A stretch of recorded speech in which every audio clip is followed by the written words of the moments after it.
Vamos a poner la grabación. Bien, nos ocupa en el día de hoy el Salmo 132. Dos salmos más y acabamos. El Salmo 132 ya tiene un sabor casi de despedida. El peregrino que ha hecho la subida al monte Sión va a hacer una preciosa y profunda contemplación sobre el significado de Sión. Sión, la Sión bíblica, la Sión santa, como el lugar escogido por Dios para habitar, como el lugar donde vive el Rey. Aquí tenemos los dos signos de la presencia de Dios en medio del pueblo. El templo, que es el escabel de los pies de Dios, ya lo voy a explicar. El templo no encierra a Dios. Para el pueblo de Israel, como dice Salomón el día en que consagra el templo, en el primer libro de los Reyes, segundo libro de los Reyes, en el capítulo 3, dice, no, tú no cabes en ningún templo. Tú eres el todopoderoso, el trascendente. Pero igual el templo es signo de la presencia de Dios. Y el segundo elemento es el rey. La elección del rey, concretamente David, es signo también de una presencia de un Dios que cuida a su pueblo y lo hace de generación en generación. Pues este es el salmo que nos ocupa hoy. El orante peregrino que ha venido cantando todas las canciones de las subidas hasta ahora. Le hemos seguido los pasos desde cuando arrancó, llegó a Jerusalén y ha hecho el culto, ahora ya se va a devolver. Y antes de devolver, se nutre, capta, bebe el significado profundo que tiene este lugar al cual ha peregrinado. Bueno, comencemos entonces leyendo el Salmo. Quiero tomar esta vez la traducción del hebreo, la voy a tomar de la Biblia de Navarra. Canto de las subidas. Acuérdate, Señor, de David, de todos sus desvelos, del juramento que hizo al Señor, de su voto al fuerte de Jacob. No entraré bajo el techo de mi casa, no subiré al lecho de mi reposo, no daré sueño a mis ojos, ni sosiego a mis párpados, hasta que encuentre un lugar para el Señor, una morada para el fuerte de Jacob. Hemos oído que estaba en Éfrata, la hemos encontrado en los campos de Yaar. Entremos en su morada, postrémonos ante el estrado de sus pies. Levántate, Señor, hacia el lugar de tu reposo, tú y el arca de tu poder. Que tus sacerdotes se revistan de justicia y tus fieles canten jubilosos. Por amor a David tu siervo, no rechaces el rostro de tu ungido. El Señor juró a David una promesa firme de la que no se retractará. Un fruto de tus entrañas pondré sobre tu trono. Si tus hijos guardasen mi alianza y los preceptos que les enseñe, también sus hijos para siempre se sentarán sobre tu trono. Porque el Señor ha elegido a Sión, la ha preferido como su morada. Este es el lugar de mi reposo para siempre. Aquí habitaré porque la prefiero. Bendeciré con abundancia sus provisiones. Saciaré de pan a sus pobres. Vestiré a sus sacerdotes de salvación y sus fieles entonarán cantos de júbilo. Allí haré germinar el vigor, literalmente el cuerno. Allí haré germinar el vigor de David. Prepararé una lámpara para mi ungido. A sus enemigos cubriré de vergüenza, pero sobre él brillará la corona. Bueno, Como decía hace un momento, este es un salmo contemplativo de Sión. Es un texto complejo, realmente complejo, pero bueno, esa complejidad no la vamos a sentir porque ya lo hemos leído en traducción y bueno, es en el texto en hebreo. Y además que tiene un sabor bastante arcaico, un salmo muy, muy antiguo. Parece ser que este salmo proviene de un himno muy antiguo, muy, muy antiguo, que se usaba en las liturgias de Israel, en Jerusalén, en el templo de Jerusalén, para las procesiones del arca y también para la dinastía davídica. Como dije hace un momento, el templo que recoge el arca, presencia de Dios, y la dinastía de David, eran las dos sedes de la presencia de Dios en Jerusalén, en el espacio y en la historia. Y este Salmo 132 se diferencia de los anteriores que hemos leído en este curso por la extensión. Es un salmo relativamente largo, los demás eran mucho más cortitos. Un salmo de 18 versículos. Pero como veremos, más extenso, pero más concreto, digamos. Las ideas son muy claritas. Se trata de una contemplación de la ciudad santa, donde está el templo y la corte del rey. Por eso digo, este es un salmo muy antiguo. Es anterior al exilio, cuando todavía existía el templo, no lo habían destruido, y cuando la corte del rey estaba. Ya después del exilio de los años 500, el templo será reconstruido, pero no habrá corte del rey, porque no lo perdieron. Y quedarán dependientes de los imperios de turno, los persas, los griegos, los romanos. Volver a esta experiencia primigenia de Israel es realmente lo que llena ahora el corazón del orante. Allí percibe que en estas instituciones de Jerusalén se siente el eco de una promesa de Dios, una promesa. Dios, cuando ama, promete. El que ama, promete. Dios lo hace así. Y el que promete, se compromete. Este es un salmo de compromiso. Y de esta promesa brota una lluvia de bendición sobre el orante y sobre todo el pueblo. Una bendición que, como sabemos en la Biblia, la veracá es una irradiación de vida. Esa es la bendición, una irradiación de vida, un florecer, un fructificar, una fecundidad de vida. Aquí está el énfasis de nuestro salmo y por eso es muy especial. Antes de regresar a su casita, el peregrino va a hacer la memoria de la primera peregrinación que se hizo al templo de Jerusalén. Y cómo esa primera peregrinación creó una experiencia fundante. Jerusalén como el lugar del templo. Y la realeza de David, que fue el que trajo el arca hasta aquí,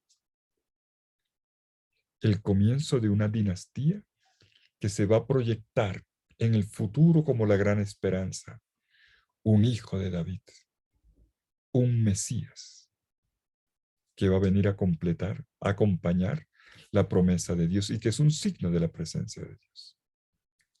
Bueno, recordando la primera peregrinación que se hizo al templo de Jerusalén,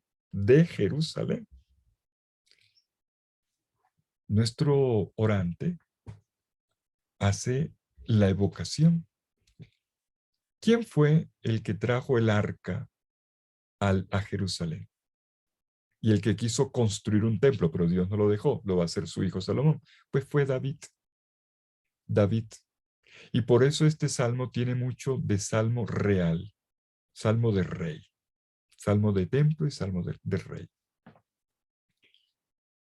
El Salmo 132, entonces ya tenemos ya la presentación del Salmo, celebra el traslado del arca de la alianza a la ciudad de Jerusalén. Celebra la elección de David, el rey. Cuando David lo hace ya era rey. De hecho, es uno de los primeros actos de su reinado. Pero Dios, cuando él hace eso, y le dice, Dios, yo no voy a dormir, ni voy a descansar hasta que te haga aquí una casa, un templo, un palacio. El templo era el palacio del rey, y el rey era Yahvé. El templo es el palacio de Dios. Y le dice, yo no voy a descansar hasta que te haga tu palacio, porque el rey eres tú. Y Dios le dice, tú no me lo vas a hacer a mí, yo te lo voy a hacer a ti, porque yo te voy a hacer una casa.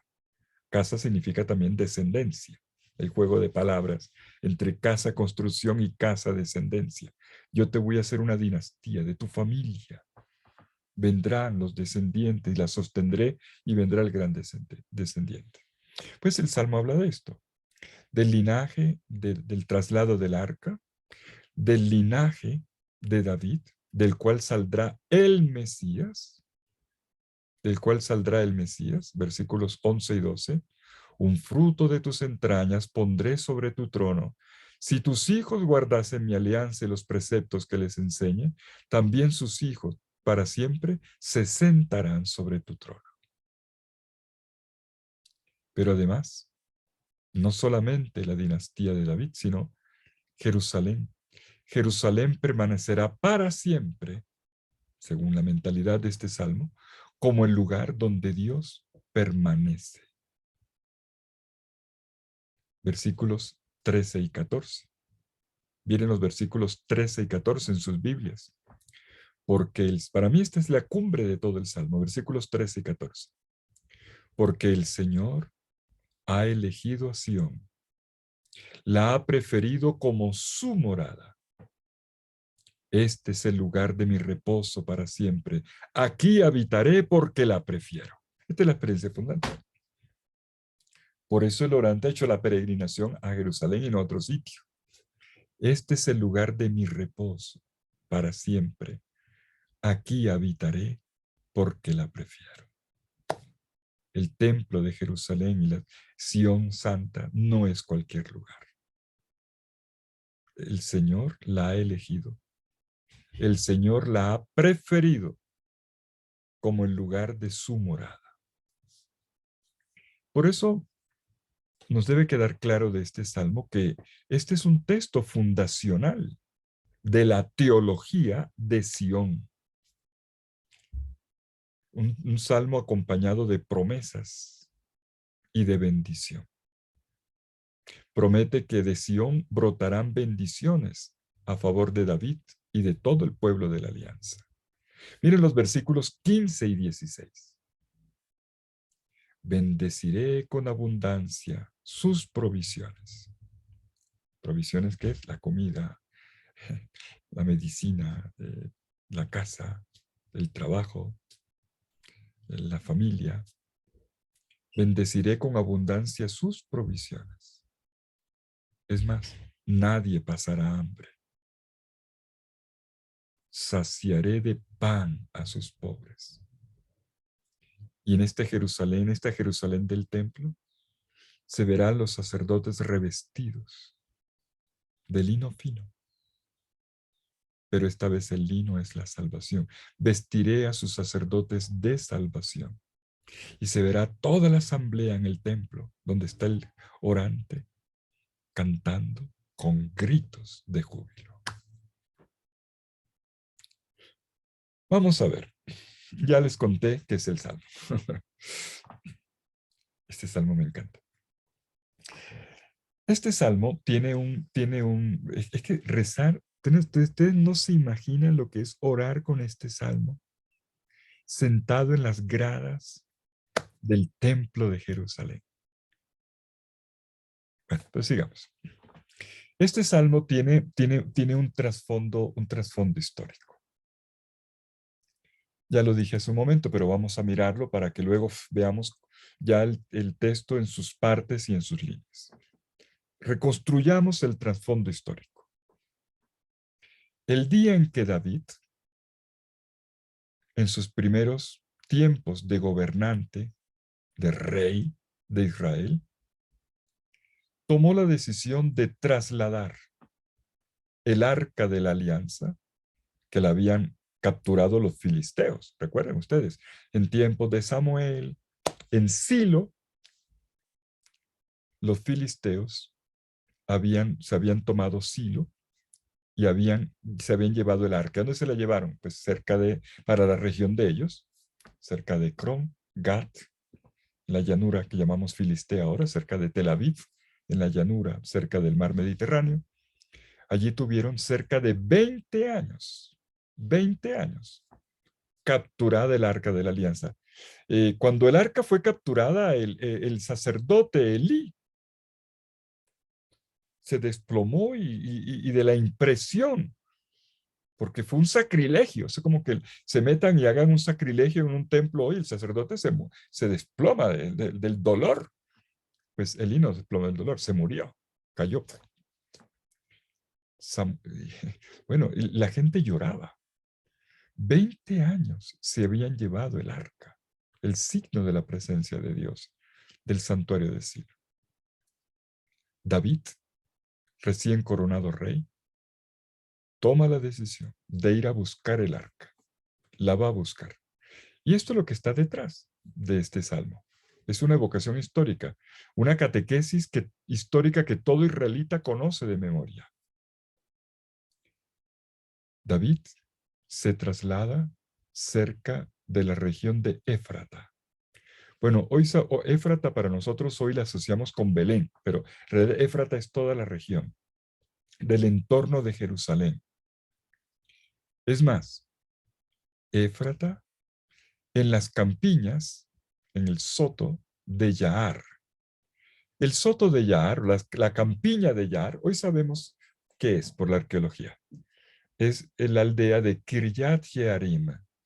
Kiryat Jearim, la próxima vez que vayan a Israel, cuando vengan de Jerusalén a Tel Aviv para tomar el avión, ni bien han salido de Jerusalén, ahí está, Kiryat Jearim. Ahí está, Abu Ghosh. Le decimos hoy en árabe Abu Ghosh. En ese lugar estuvo el arca. Por cierto, comentario de pie de página, es uno de los sitios donde se cree, muchísimos años después, que fue Emaús. Es una de las posibilidades de Emaús. Hay 5 posibilidades de Emaús. Una de esas está ahí en Abu Ghosh, la antigua Kiryat Jearim. Bueno, David entonces viene para llevar el arca hacia la nueva capital, Jerusalén, conquistada ya por él. Y a ver, mejor miremos cómo lo cuenta, porque hay que leer la Biblia. Lea la Biblia, lea la Biblia. En el segundo libro de Samuel, en el capítulo 6, versículo 2, se nos dice lo siguiente. Se levantó David y se dirigió con todo su ejército hacia Baalá de Judá para traer desde allí el arca de Dios, que llevaba sobre sí el nombre del Señor de los ejércitos, que se sienta sobre querubines. Que se sienta sobre querubines, dice uno. Claro, es que el arca de la alianza, que era una caja de madera, con sus varales para las procesiones, en la tapa tenía alas de querubines. Esas alas, esa tapa, era imaginado como el escabel de los pies del Señor. El Señor está sentado en su trono y posa sus pies sobre la tierra, sobre el arca.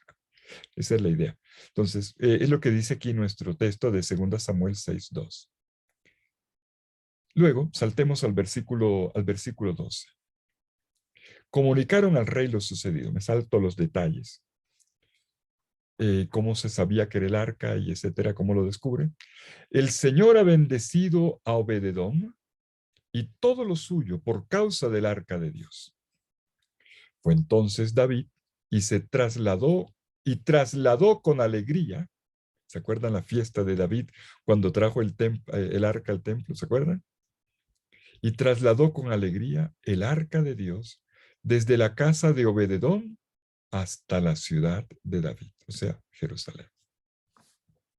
Y les pregunto si se acuerdan, porque este texto es famosísimo. Versículo 14 del segundo libro de Samuel, capítulo 6, versículo 14. Y David danzaba. Y David danzaba con todas sus fuerzas delante del Señor. ¿Y cómo lo hacía? Ceñido de un efod. Efod, ceñido de un efod, dice el versículo 14. ¿Qué es el efod? El efod es el ornamento distintivo de los sacerdotes,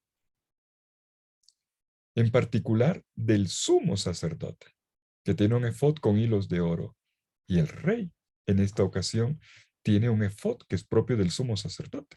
Por lo tanto, también vestidura de rey. Era lujosita, porque tenía hilos de oro.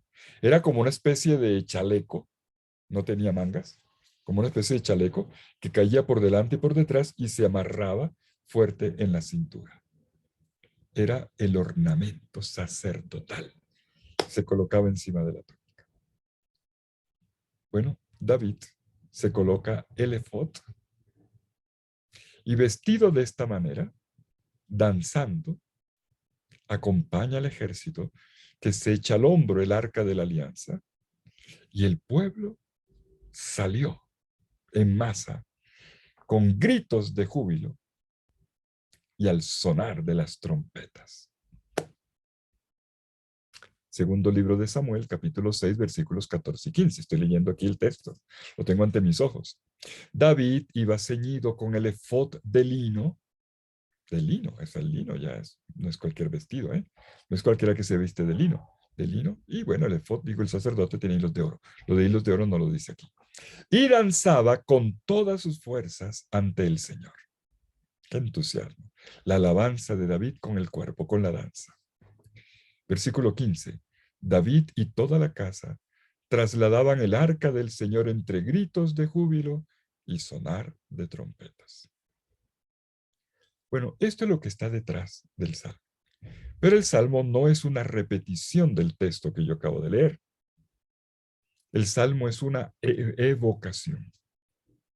Esto es una memoria, una anamnesis, un tzícaron en hebreo. Una evocación. Una evocación que no es como quien lee una historia, un episodio de historia patria, que ya pasó y no se repite. No, no. Evocar, hacer memoria en el mundo hebreo es revivir. Revivir. Este es un salmo que revive el día en que el arca volvió al templo, o vino al templo, porque no era que volviera, viene a Jerusalén y luego se le hará el templo, mejor. Y cuando David, trasladando el arca, hizo la primera peregrinación a Jerusalén, a la Jerusalén convertida ahora en la Sión del templo. Por lo tanto, este salmo, ya que lo hemos, ya con esta contextualización, y con este salmo se revive la experiencia fundante. La institución de la liturgia de Yahvé, del culto en Sión por parte del rey David. David hace un gesto sacerdotal. Él no era sacerdote, pero cumple funciones sacerdotales como todo rey. Rey y fundador de un culto. Solo con el caminar, el resto ya lo eran los demás sacerdotes. Solo con el trasladar. Pero sobre todo lo que va a ocurrir en la presencia del arca. Por cierto, sabemos en los estudios que se han hecho sobre la liturgia del templo de Jerusalén que este salmo era cantado, o mejor dicho, era el libreto de celebraciones que se hacían en el templo, que incluían la procesión del arca, que le hacían la procesión como si fuera el día en que David la trajo. Cada vez que le hacían la procesión al arca, la gente volvía a gritar, volvían a sonar las trompetas, porque era como si fuera aquel día en que David... Es el origen de las procesiones. Este es el comienzo de las procesiones en la Biblia. Y que el pueblo seguía repitiendo, recordando la primera procesión. al templo por parte de David. Por lo tanto, era una liturgia muy teatral, muy teatral.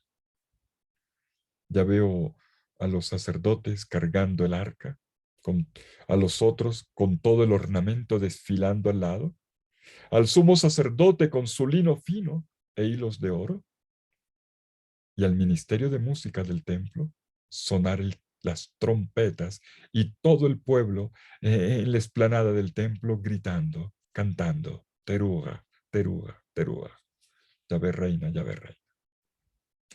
Pues este salmo escenifica y al mismo tiempo deja sentir la voz de los sacerdotes y de la asamblea en medio de la liturgia. Pero como les decía, lo importante es qué ocurre delante del arca. Mejor dicho, qué ocurrió, para saber qué ocurrió, qué fue lo que ocurrió. Señoras y señores, lo que ocurrió fue una doble promesa. Este es un salmo de promesas. Una doble promesa. Y una doble promesa expresada con todo el rigor, con toda la seriedad de los juramentos. Una promesa es un juramento. Es un juramento. Y entonces el Salmo, digo, tiene, todo él, los 18 versículos, tiene una doble promesa. Y es como, las dos promesas son como un díptico. Un díptico son como las dos tablas, imagínense ustedes aquí la bisagra, dos hojas en la ventana. Así. Una tabla es la promesa de David y otra tabla es la promesa de Dios, de Yahvé.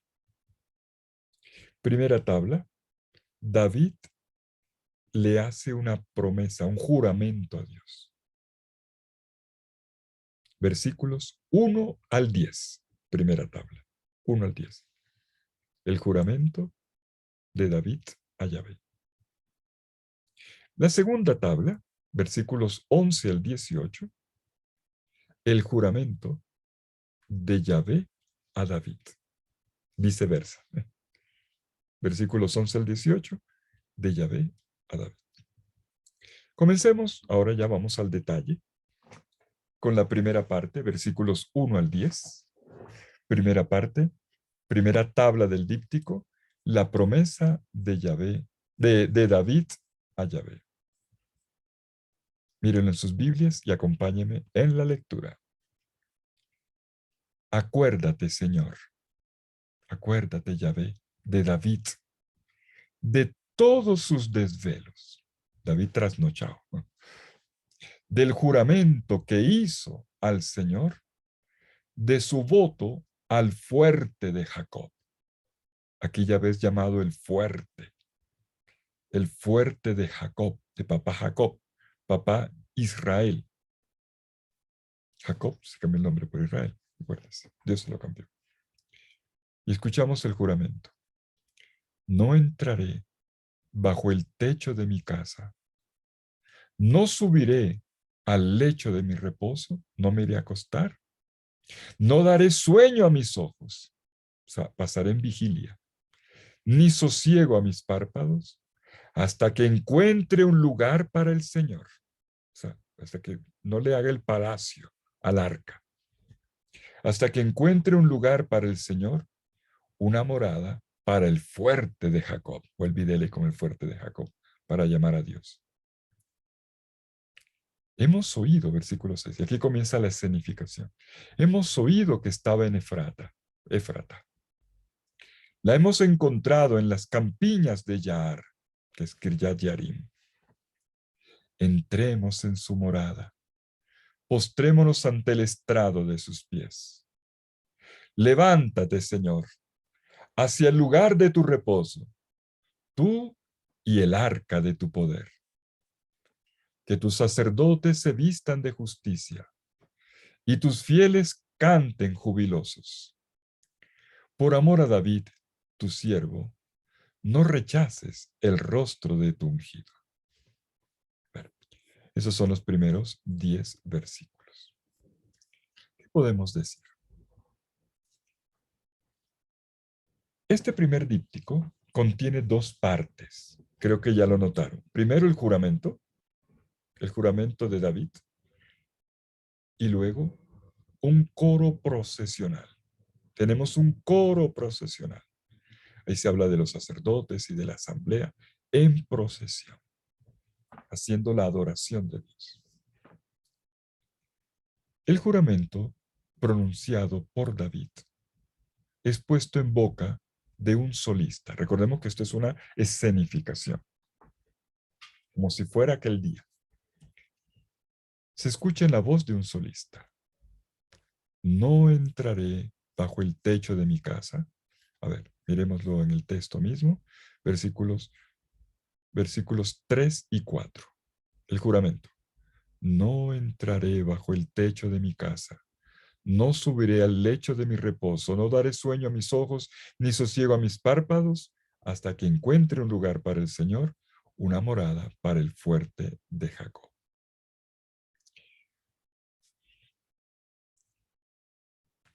David, aquí este punto no lo había subrayado mucho. David había hecho un voto de que no iba a poner pie dentro de su casa en Jerusalén y que se iba a quedar en vigilia permanente hasta que encontrase una morada para el arca. ¿Dónde colocar el lugar más digno para colocar el arca de la alianza y luego construirle el templo? O sea, el palacio. El arca, signo de la presencia, de la cercanía de Dios con su pueblo. Y la procesión litúrgica intenta repetir la procesión. Comienza con el juramento, pero luego repite la procesión. El arca que viene desde las campiñas de Yahar. Ustedes han leído la Biblia, lea la Biblia, lea la Biblia. Antes de llegar allá, recuerden como cuando venía desde el Valle del Terebinto, cuando iba subiendo, cuando David se la quitó a los filisteos, le arrancó el arca, eh, le encargaron unos bueyes para que los bueyes jalaran el arca y los bueyes lloraban jalando el arca, ¿no? Bueno, en realidad mugían, pero según el narrador de la Biblia, lloraban las vacas, los bueyes llevando el arca. Bueno, David llega hasta Kirjat Yarim, los sotos de Yahar, en Éfrata, la acompaña, la va trayendo, ya vimos, danzando con el efod de lino hasta Sión, y entonces allí coloca el arca, le encuentra el lugar, Sión, le encuentra el lugar. Acuérdense, antes el arca no había estado en Jerusalén, estaba en Silo, al norte, muy al norte de Jerusalén, en Samaria. Llega a Jerusalén y entonces invoca la presencia divina sobre la ciudad. El capítulo 6 del segundo libro de Samuel lo dice, cómo desde allí hizo la bendición sobre toda la ciudad santa. La primera bendición del Santísimo, porque fue con el arca, bendijo la ciudad. Y el pueblo se postra. Y el pueblo se postra. Versículo 7. Entremos en su morada. El pueblo ya invitado, ya se colocó en el sitio, ahora entra. Entremos en su morada, postrémonos ante el estrado de sus pies. Atención con este versículo 7. Entremos, postrémonos. La postración es un gesto de adoración, de entrega total. No es de rodillas, es total. Todo el mundo se postra. Los israelitas, cuando no solo se arrodillaban, se postraban en el suelo. Los musulmanes hoy todavía lo hacen. Cuando van a la mezquita, no se arrodillan solamente, se tiran al suelo, completamente. Hasta el suelo, vea, besan el suelo. Hoy lo hemos dejado para las ordenaciones sacerdotales y episcopales, pero es un gesto muy, muy bíblico. Pero miren la expresión, como si le besaran los pies al rey, que es Yahvé, en su palacio, ante el estrado de sus pies. El estrado de sus pies es el escabel de sus pies. La palabra escabel es más técnica. Por lo tanto, yo quiero subrayar aquí 4 cosas en este versículo 7. En este momento sublime de adoración, que es el corazón de la primera parte. El arca de la alianza era el estrado del trono invisible de Dios. Recuerden ustedes, Dios es invisible. Dios no tiene figura. Y por eso Israel prohíbe hacerle estatuas, figura, porque Dios es el invisible. No el no experimentable, eso es diferente. Pero Dios es el invisible, por lo tanto no se le puede hacer figura. Pero sí había un detalle que sí se hacía visible, el arca. El arca era no de Dios, no era la visibilización de Dios, sino del trono de Dios. Bueno, esto lo pueden entender mejor con otro texto bíblico que les recomiendo y que no voy a leer ahora para no alargar. Éxodo capítulo 25, Éxodo 25, versículos 10 al 22. Pero un segundo detalle es que el escabel o el estrado de los pies, donde apoya el rey los pies, era parte de los símbolos, la simbología de la realeza. Un rey tenía emblemas, tenía símbolos. La corona, la diadema, la espada, el vestido mismo, a propósito de espada. Eh, pero también la tablita, como una mesita al pie de la silla, del trono, sobre el cual apoyaba los pies. Y sobre esa mesita donde apoyaba los pies, colocaba el cráneo de otro rey enemigo para decir yo lo maté, yo mando. O de otros. Generalmente está hecha de calaveras, de enemigos. Así, vean. Pero además, era lo que en el mundo antiguo la gente más podía sentir de la cercanía de un rey. La gente no podía tocar un rey en el mundo antiguo, pero sí el escabel de los pies. Además, en tercer lugar, la imagen del escabel tiene una significación importante porque aquí indica que a él se le pertenece. Ya les dije ahora, en el escabel había calaveras para indicar la subordinación al rey por parte de los enemigos. Los someto. El Salmo 110, versículo 1, lo dice. He puesto a mis enemigos como escabel de mis pies. Así lo dice. He puesto a mis enemigos como escabel de mis pies. Pero el pueblo venía a besarle los pies al rey para indicar, yo no soy tu enemigo, soy tu pueblo, pero me someto a ti también, pertenezco a ti. En cuarto lugar, y ya en síntesis, ya no tratándose de un rey humano, sino del rey divino, adorar en el escabel no es otra cosa que expresar la máxima reverencia, la máxima adoración, que es también una entrega absoluta y total a Dios. Esto es lo que nos dice el versículo 7, de una forma muy, muy bonita. Entremos en su morada, postrémonos ante el estrado de sus pies. ¿Cómo podríamos nosotros entender cómo lo podía ver una persona en el mundo antiguo? Pues yo les recomiendo visualizarlo, pueden buscarlo en internet, la estela negra de Salmanasar, los que les guste el arte. Salmanasar III tiene una estela es una piedra levantada, negra, pero negra porque es piedra de basalto. Allí aparece un relieve donde el rey israelita Jehú besa el suelo delante del rey asirio, que es Salmanasar. Va hasta el suelo y le besa los pies. Esta era la escena. Pero aquí, aquí se trata, y Salmanasar era un dominador. Simplemente lo digo es comparativamente para que entendamos qué es eso de besar el estrado de los pies. O en literatura. En la literatura babilónica,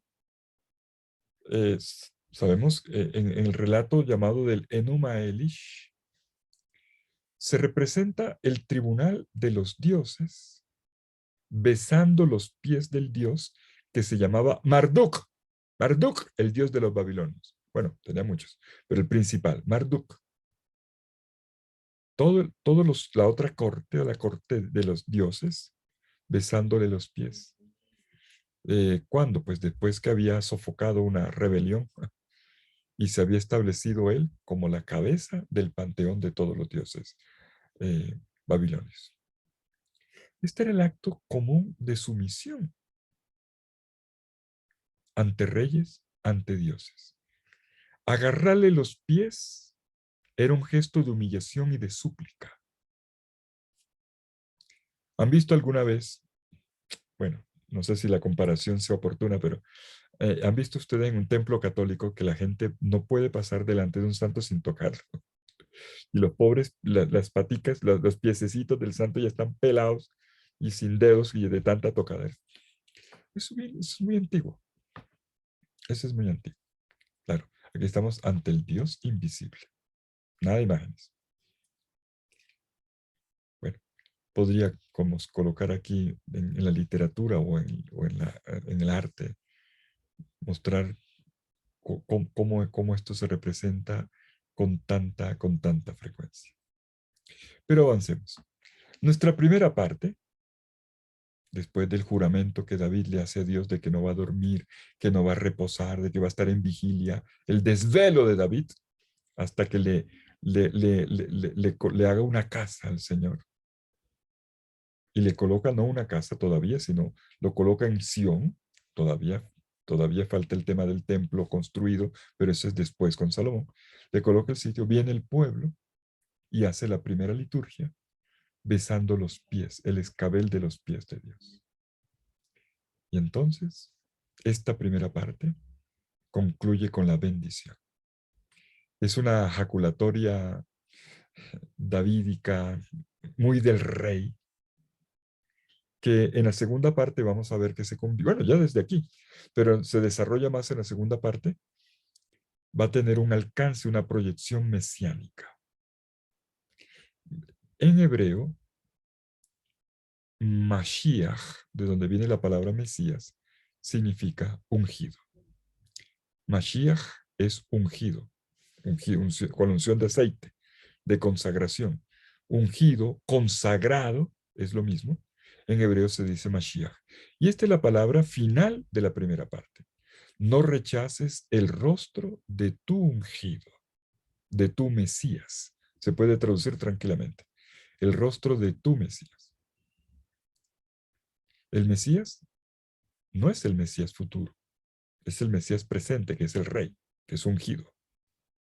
Pero claro, eso va a tener luego cuando ya no tengan rey, que es probablemente el momento en que un peregrino y lo reza hoy, o lo rezó después cuando ya no había rey, se convierte en idea del Mesías esperado.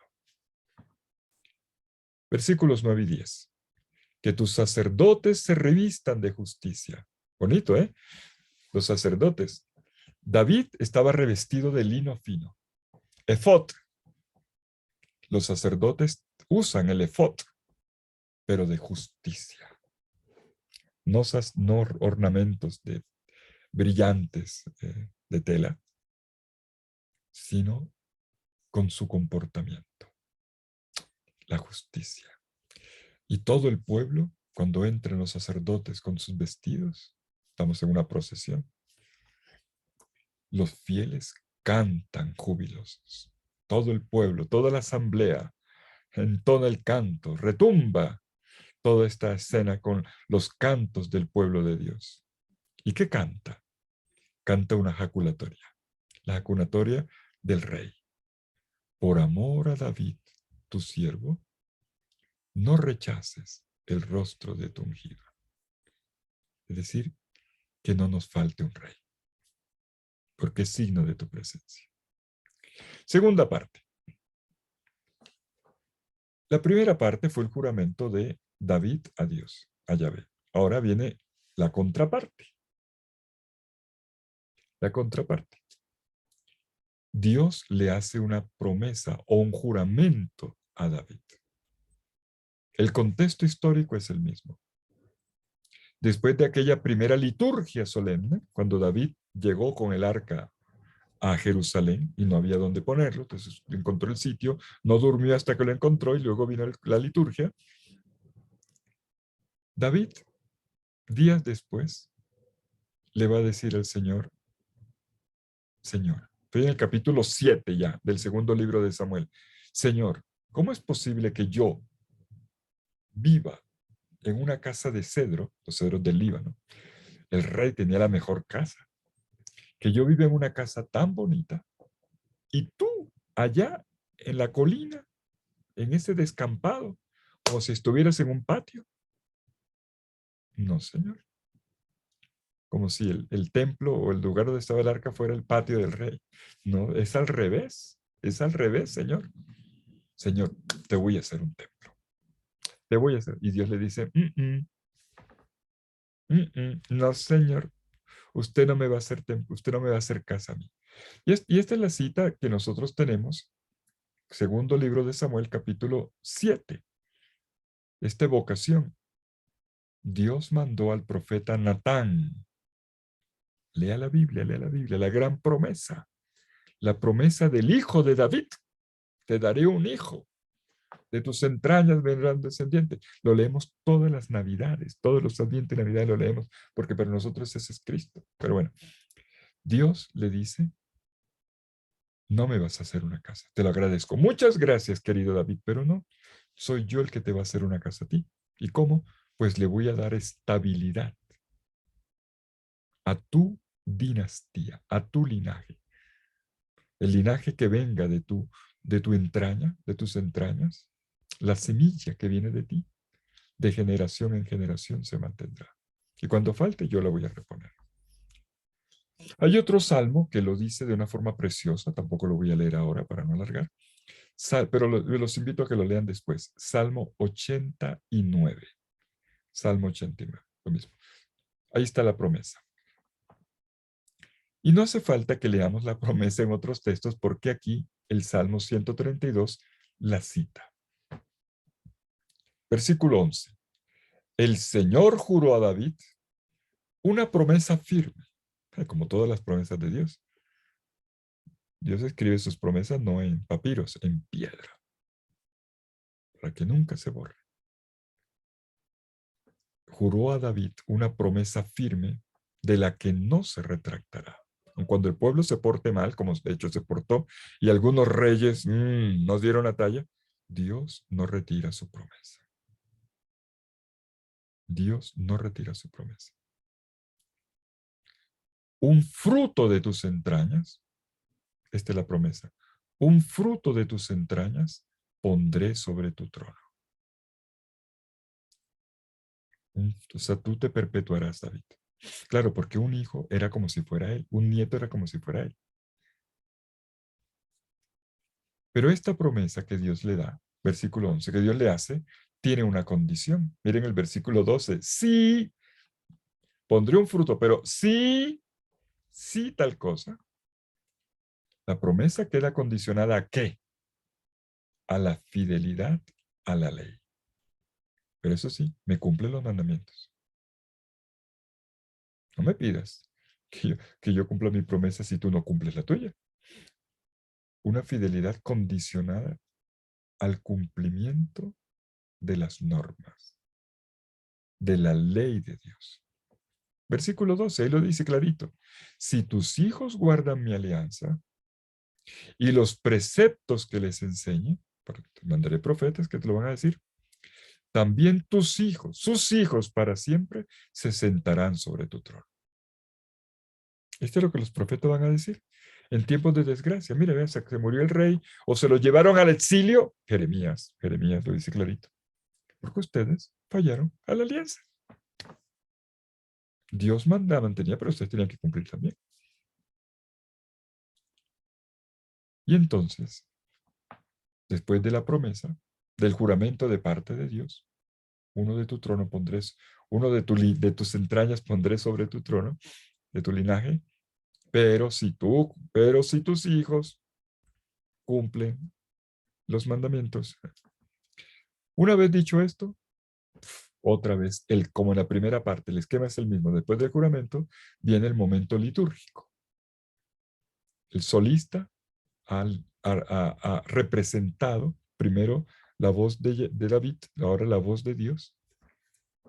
Y entonces viene un oráculo, un coro sacerdotal, el coro sacerdotal que va a pronunciar la bendición sobre toda la población, sobre todo el pueblo.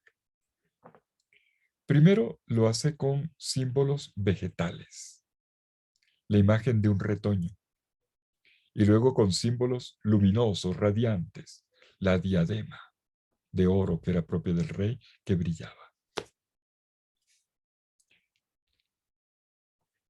Las imágenes aquí son de vida vegetal, un retoño que revive en el árbol, una luz, una lámpara,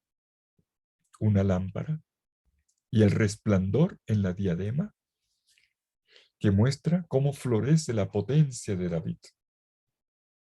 Claro, del reinado de David, y que hace de esta liturgia del templo un signo de esperanza, porque Dios le prometió que un descendiente suyo traería restauración, estabilidad, futuro al pueblo. Miremos el texto, por favor, miremos el Salmo tal cual. Ya, bueno, los versículos 13 al 16 ya los había comentado antes, pero porque el Señor ha elegido a Sión, la ha preferido como su morada. Este es el lugar de mi reposo, que Dios dice, esta es la palabra fundante de por qué el templo está en Jerusalén y no en otra parte. Este es el lugar de mi reposo para siempre, aquí habitaré porque la prefiero.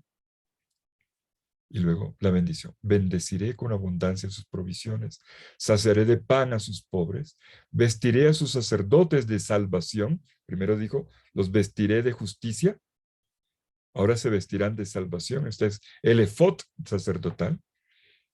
Y la liturgia no se acabará. Sus fieles cantarán cantos de júbilo. Pero miren la bendición final. Allí, en Sión, haré germinar el vigor, el cuerno, literalmente, en hebreo, el vigor de David. Prepararé una lámpara para mi ungido. A sus enemigos cubriré de vergüenza, pero sobre él brillará la corona. Sobre él brillará la corona.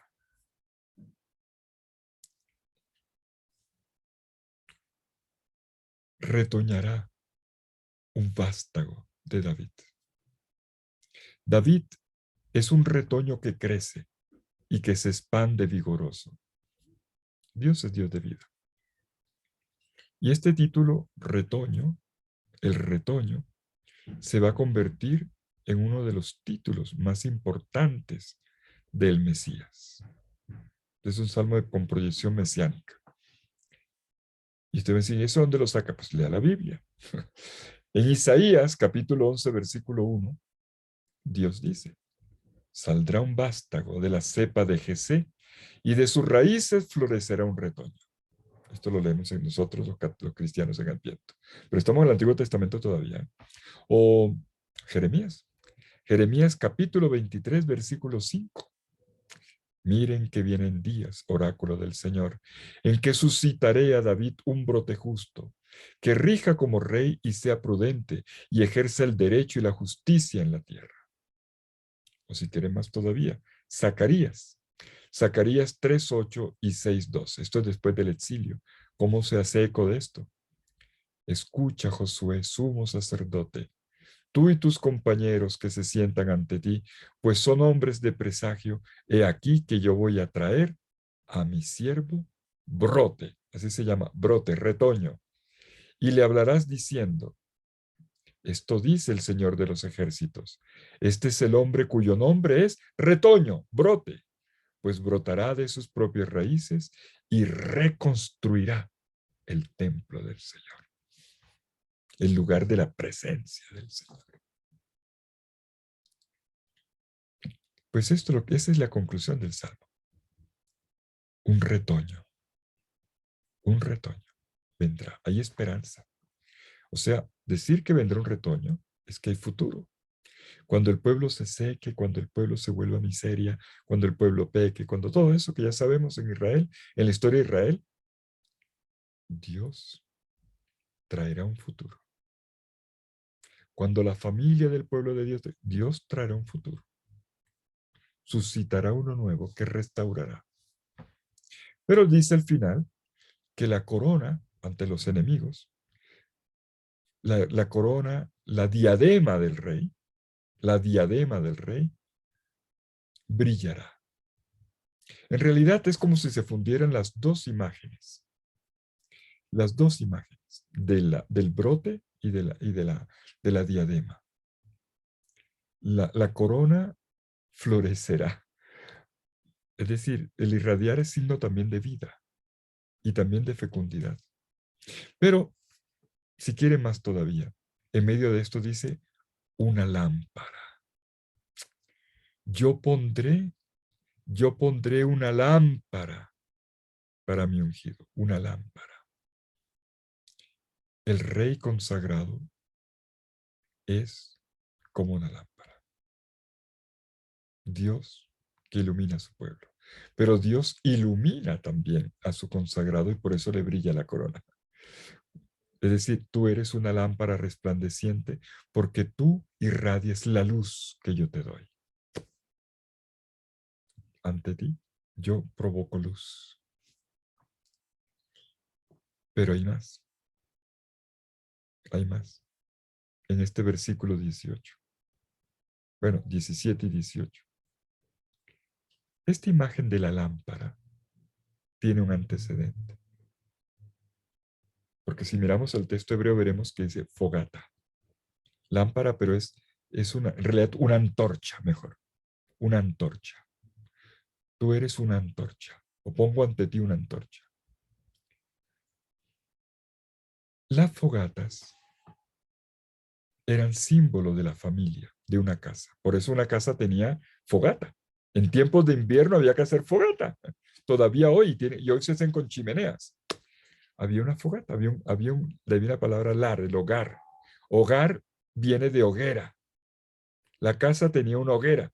Y en el tiempo de invierno la gente corría a la hoguera para calentarse y esto unía a la familia.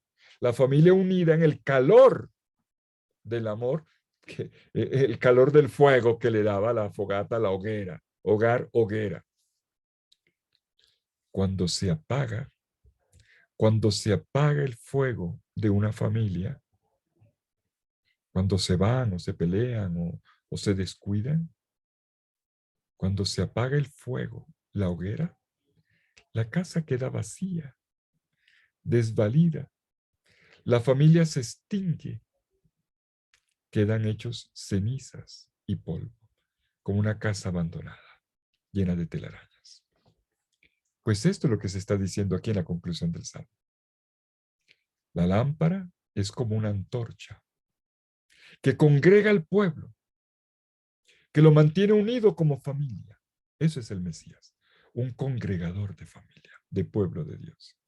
Y una antorcha que se transmite, recordemos el Salmo, Dios que le prometió Dios, uno de tu linaje, o sea, de generación en generación. Habrá futuro en esta familia del pueblo de Dios, porque hay una antorcha, una lámpara que se transmite de generación en generación. Y cuando se apague, terminará el recuerdo, se acabará la estirpe, se acabará el apellido del pueblo de Dios. Pero hay que recordar que la luz no es solamente digamos, no es la leña.